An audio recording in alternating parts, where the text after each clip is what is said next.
ব্ৰহ্মায়াদি কৰি জীৱ জগত আৰু তেওঁলোকৰ ভৱিষ্যতৰ প্ৰতি মোৰ এটা দায়িত্ব আছে বুলি ভাবোঁ আৰু মই সদায় থাকিম লগত যেনেকৈ মই পাৰোঁ মই হেল্প কৰিম তেওঁলোকক আৰু ইহঁতে যি পঢ়ে স্কুলত তাৰ এডিশ্যনেল অতিৰিক্তভাৱে ইহঁতে অংক ইংৰাজী আৰু বিজ্ঞান এইকেইটা বিষয়ত আমি ক্লাছ লোৱাৰ কথা ভাবিছোঁ প্ৰফুল্ল ছাৰ বাই ফাউণ্ডেশ্যনে আমাৰ খানা যিখিনি কৰিছে তাৰ কাৰণে মই ধন্যবাদ জনাম সকলোকে আৰু তেখেত মিছ ডেফ ইণ্ডিয়া 2016 হয় লগতে ভাৰতক তেখেতে প্ৰতিনিধিত্ব কৰিছে ইউৰোপত গৈ কিনেও মায়া সজ্জামাঝে আশ্ৰয় ঘুমতি যায় এতিয়া মই এঞ্জেলাৰ কথা তুমি কোৱা মই মাইক্ৰফোনটো তোমাৰ হাতলৈ কৈছোঁ যে তেখেতক এটা ইয়াতে ৱৰ্ক কৰি দেখাব দিছোঁ তেখেত মিছ ডেফ ইণ্ডিয়া 2016 হয় লগতে ভাৰতক তেখেতে প্ৰতিনিধিত্ব কৰিছে ইউৰোপত গৈ কিনেও তাতে ৱৰ্ল্ড মিছ ডেফ ইণ্ডিয়াত তেখেতে পাৰ্টিচিপেট কৰিছিলে আৰু ভাল পজিশ্যন পাবলৈ তেখেতে সক্ষম হৈছে হয় আৰু তেখেত জুবিন দাৰ লগৰ ল'ৰাৰ জীয়েক তেখেতৰ দেউতাকৰ নাম কুশল লাহন আৰু তেখেত এগৰাকী ভাল জেভলিন প্লেয়াৰ আছিলে খুব ধুনীয়া নেশ্যনেল প্লেয়াৰ আৰু লগতে তেখেতৰ মাতৃ ৰীতা লাহন তেখেতৰ এগৰাকী খুব ভাল ধুনীয়া কাবাডী প্লেয়াৰ আছিলে আৰু তেখেতৰ ভাতৃ কপিল লাহন তেখেতেও বৰ্তমান এতিয়া নেশ্যনেল লেভেলৰ কাৰণে তেখেতে এতিয়া ট্ৰাই কৰি আছে আৰু খুব ধুনীয়াকৈ তেখেতে আগবাঢ়ি গৈছে মই ইমানখিনি খবৰ তেখেতৰ গম পাওঁ আৰু খুবেই ভাল ফেমিলি নামটো আপোনাৰ মেহবুব আলী কেনেকুৱা ফিলিংছ হৈছে আজি এই অনুষ্ঠানটোত থাকি মানে এটা নাভাবা সপোন আচলতে এইটো কাৰণ মই যোৱাকালি গোৱালপাৰাৰ পৰা আহিছোঁ গম পোৱা নাছিলোঁ ৰাতি হঠাৎ গম পালোঁ দাদা তাত বোলে যাব লাগে তো ভাল লাগি গ'ল আৰু এইটোৱে কথা গতিকে নতুন বছৰটো আৰম্ভণিতে ভাল মানে এটা সক্ষম বুলি ইতিমধ্যে গম পাইছেই আপোনালোকে এটা ৱেব পৰ্টেল হ'বলৈ গৈ আছে যিটোৰ কাৰণে যাক আপোনালোকৰ কাৰণে সেই মানুহখিনিৰ কাৰণে প্ৰধান মানে টাৰ্গেট কৰি কৰা হৈছে যে তেওঁলোকৰ নিউজ তেওঁলোকৰ খবৰ তেওঁলোকৰ ভাষাৰে থাকিব সেই কথাটোত কেনেকুৱা নিশ্চয় আমাৰ কাৰণে বহুখিনি মানে ভাল হ'ব আৰু আমি মানে বহুত উপকৃত হ'ম আৰু ইয়াৰে পৰা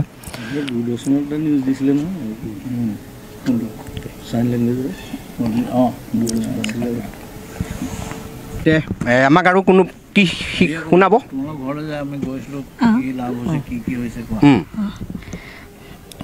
আমি শ্ৰীমন্ত শংকৰদেৱ ফাউণ্ডেশ্যনৰ মই প্ৰথম হয় আৰু আৰম্ভণিতে আমিয়ে গাইছিলোঁ আৰু সিহঁতে নাচিছিলে যেতিয়া আমাক ক'লে যে ভাস্কৰজ্যোতি মহন্ত ছাৰ আৰু প্ৰফুল্ল ছাৰে যেনেকুৱা কৰিব লাগিব মই আহিলোঁ আহি তাত প্ৰগ্ৰেম কৰিলোঁ ভাল লাগিল যে এটা আশা আছিলে যে বৰগীত গাম এনেকৈ বৰগীত গাব মানে গাইছোঁ যদিও তেনেকৈ শিকা হোৱা নাই বা খলত গোৱা নাই কিন্তু তাত প্ৰথমবাৰ গাইছিলোঁ আৰু আশা কৰিছিলোঁ সকলোৱে ভাল পাইছিলে ৰাইজে আৰু আমিও পাৰিছিলোঁ লগতে ছাৰহঁতে পদক্ষেপ লৈছিলে তাৰপিছতে আমাৰ ঘৰলৈ গৈছিলে আৰু গৈ তাত পঞ্চায়তত কথা পাতিলে গৈ ছেক্ৰেটাৰী গ'লে তাৰপিছতে হয়তো আমি বহুতখিনি উপকৃত হ'লোঁ আৰু আশা কৰিম প্ৰফুল্ল ছাৰ বাই ফাউণ্ডেশ্যনে আমাৰ খানা যিখিনি কৰিছে তাৰ কাৰণে মই ধন্যবাদ জনাম সকলোকে আৰু আশা কৰিম যাতে আমাৰো যাত্ৰা শুভ হওক আৰু এই শুভক্ষণত আমাৰো ভাল হওক তাৰে কামনা কৰিছোঁ কোনটো বৰগীত গাইছিলা মনত আছেনে বৰগীতটা টিহুলা বৰগীতটা গাইছিলোঁ মনত আছেনে নে নাই মানে আমি আচলতে কি কৰিছিলোঁ যেতিয়া এওঁলোকে যেতিয়া মানে নাচিছিলে আমি তেতিয়া প্ৰথমতে আমি হেৰি কৰিছিলোঁ এটা হেৰি আমি ঘোষা গাইছিলোঁ এটি ঘোষা নাম ঘোষা আমি সেইটো তাৰমানে তেওঁলোকে মানে নাচিছিলে আমি সেইটো ব্ৰহ্মায়াদি কৰি জীৱ জগত ৰাম ৰাম ৰাম ৰাম ৰাম মায়া সজ্জামাঝে আশ্ৰয় ঘুমতি যায়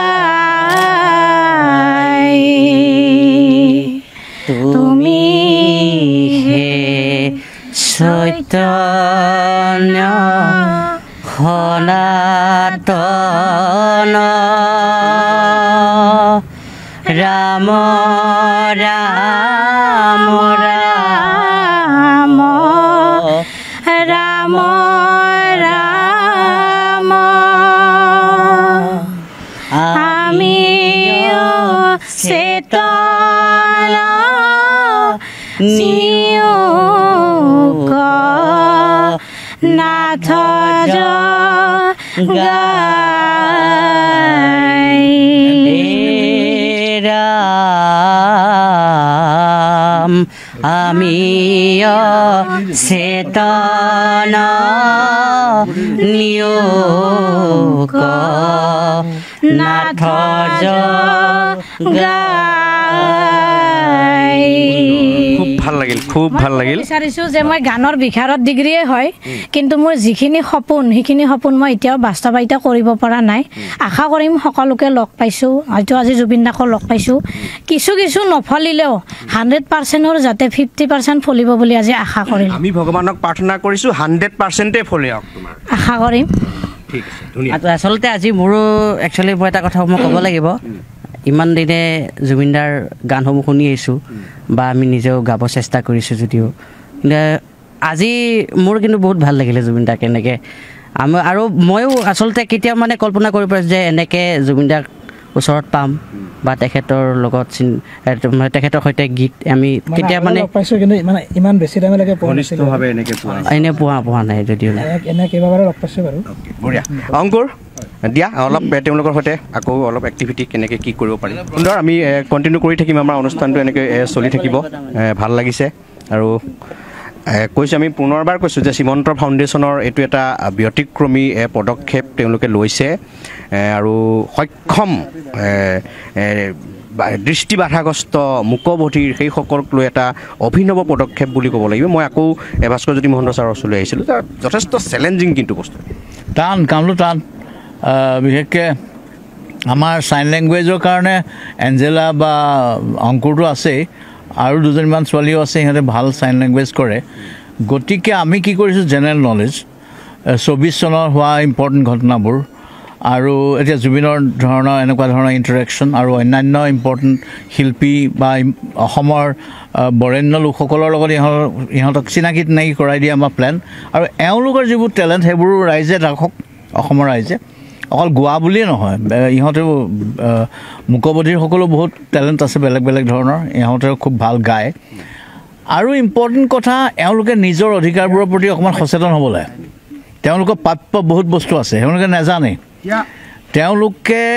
লৰ বিষয়ে বহুতে জানিব বিচাৰে তাহাঁতি কৈ আছে আইনৰ বিষয়ে জানিব বিচাৰে ইংৰাজী বিষয়ে জানিব বিচাৰে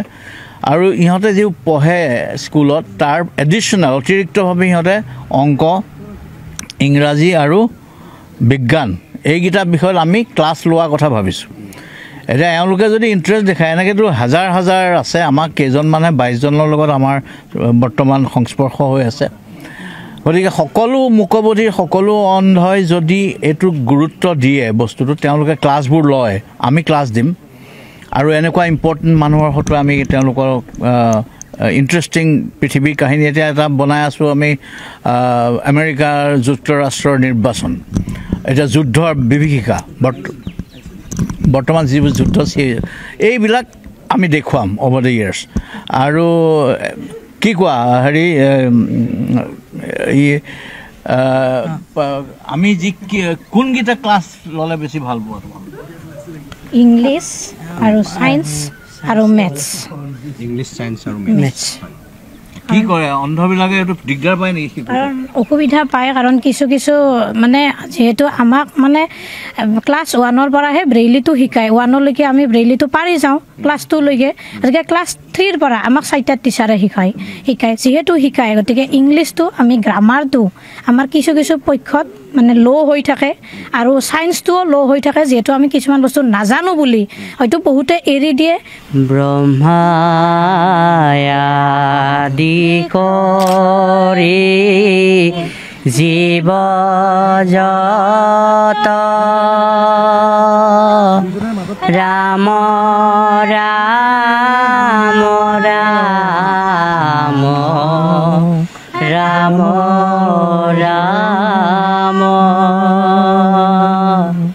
মায়া মাঝে আশ্ৰয় ঘুমতি যায় তুমি হে সত্যন সনাতন ৰাম ৰাম ৰাম ৰাম ৰাম আমিও চেতন নিয়োগ নাথ গাই মই জুবিন দাক অনুৰোধ কৰিছোঁ জুবিন দা এওঁলোক আটাইৰ কাৰণে আপুনি কিবা এষাৰ কওক তেওঁলোকৰ কাৰণে হয় হয় জুবিন হ'ল এটা অনুষ্ঠান বিশেষকৈ মূকবধিৰ আৰু দৃষ্টিবাধাগ্ৰস্তসকলৰ কাৰণে এটা অকল হিৰোই নহয় মানে হিৰোটো বোলে বৰ কমকৈ কোৱা হ'ব গতিকে জুবিনৰ ধৰণৰ ব্যক্তিয়ে তেওঁলোকক যদি জীৱনত এটা কিবা এটা কয় বা তেওঁলোকৰ মনত যিটো সাহস এটা দিব পাৰে আৰু ইহঁতৰ বহুত পটেঞ্চিয়েল আছে অকণমান ইহঁতে অসমৰ ৰাইজে কিন্তু অকণমান ইহঁতক হেলা কৰে বাছত উঠিবলৈ যাওঁতে দিগদাৰী কৰে ৰেপিডই সিদিনা মোক কালি কৈছে হেৰিয়ে সিদিনা ৰিতমে ডাঙৰকৈ ফেচবুকত লিখিছে ৰেপিডই বোলে বেয়া বেয়া কুৱেশ্যন সুধিছে মানে তুমি কেনে অন্ধক তুমি কেনেকৈ গম পাবা আমুকে তামুকে মূকবধিৰ ল'ৰা ছোৱালীক বাছত উঠোঁতে বেয়াকৈ ভাষাৰে কথা পাতে আৰু অন্যান্য ব্যক্তিও মানে এওঁলোকক কেতিয়াবা অন্যায় কৰে সেইটো হ'ব নালাগে অসমৰ মানুহে এখেতলোকক নিজৰ মানুহ বুলি আঁকোৱালি লোৱাৰ এটা মনোবৃত্তি ল'ব লাগে ইনফেক্ট লোকক যিমান ভাল ব্যৱহাৰ কৰে এওঁলোকক বেছি ভাল ব্যৱহাৰ কৰিব লাগে জুবিনক মই আশা কৰিম তেওঁলোকক অকণমান মনত উৎসাহ দিয়ক প্ৰথম কথা আজি মই অকণমান এটা গান গাইছোঁ তেওঁলোকে নাচিছে লগত সেইটো এটা ভাল লাগিছে আৰু এটা বিশেষ দিনত ৱৰ্ল্ড ব্ৰেইলি ডে চ' তেওঁলোক মোৰ ষ্টুডিঅ'ত আহি উপস্থিত হৈছেহি অকল ষ্টুডিঅ' বুলি নকওঁ কাৰণ মই ইয়াত থাকোঁ চ' এইটো ঘৰ ষ্টুডিঅ' একেলগে আৰু তেওঁলোকে আহি মই ভাবোঁ যে তেওঁলোকে আনন্দ পাইছে কাৰণ ইয়াত মই কংক্ৰিট ষ্ট্ৰাকচাৰ ৰখা নাই তেনেকৈ গোটেই গছ গছনি আছে মই খানা খাবলৈ গৈছোঁ একেলগে আৰু তেওঁলোকৰ ভৱিষ্যতৰ প্ৰতি মোৰ এটা দায়িত্ব আছে বুলি ভাবোঁ আৰু মই সদায় থাকিম লগত যেনেকৈ মই পাৰোঁ মই হেল্প কৰিম তেওঁলোকক আৰু যিহেতু মই অলৰেডি কৈছোঁ নতুন চিনেমা আহিব এতিয়া ৰৈ ৰৈ বিনালে য'ত মই এজন ব্লাইণ্ড ছিংগাৰ এক্টিং কৰিম চ' এইকেইদিন মোৰ প্ৰেক্টিচ চলি আছে 3বাৰমান পৰিলোঁ অলৰেডি প্ৰেক্টিচ কৰোঁতে অকণমান টান কাৰবাৰটো চ' আচৰিত লাগে যে তেওঁলোকে কেনেকৈ পৃথিৱীখন চম্ভালি আছে আৰু ডেফিনেট তেওঁলোকে বাৰু চকুৰে দেখে অন্তত কিন্তু ব্লাইণ্ডবিলাকেতো চকুৰে নেদেখেও কাণেৰে শুনে চ' ক'ৰবাত অকণমান লিমিটেশ্যন আছে ক'ৰবাত তেওঁলোকক স্পেচিয়েল কিছুমান পাৱাৰ দিছে আৰু এটা বস্তু যেতিয়া কাম নকৰে তেতিয়া সেইটো বস্তু বেছি এক্টিভ হৈ যায় যিবিলাকে নেদেখে তেওঁলোকৰ কাণখন বেছি এক্টিভ যিবিলাকে নুশুনে তেওঁলোকৰ চকু বেছি এক্টিভ চ' সেইবিলাক আনুষংগিক কথাও আছে চ' মোৰ ফালৰ পৰা বহুত বহুত শুভকামনা থাকিল নতুন বছৰ আগবাঢ়ি যাওক আৰু ভাল ভাল কাম কৰক আৰু আমি সদায় লগত থাকিম সেইটোৱে মোৰ কথা ধন্যবাদ পুনৰবাৰ আটাই এটা হাততালি বজাই আমি আমাৰ এই বিশেষ অনুষ্ঠান জুবিন গাৰ্গৰ সৈতে সক্ষমৰ পৰিয়াল এই বিশেষ অনুষ্ঠানৰ পৰা বিদায় লৈছোঁ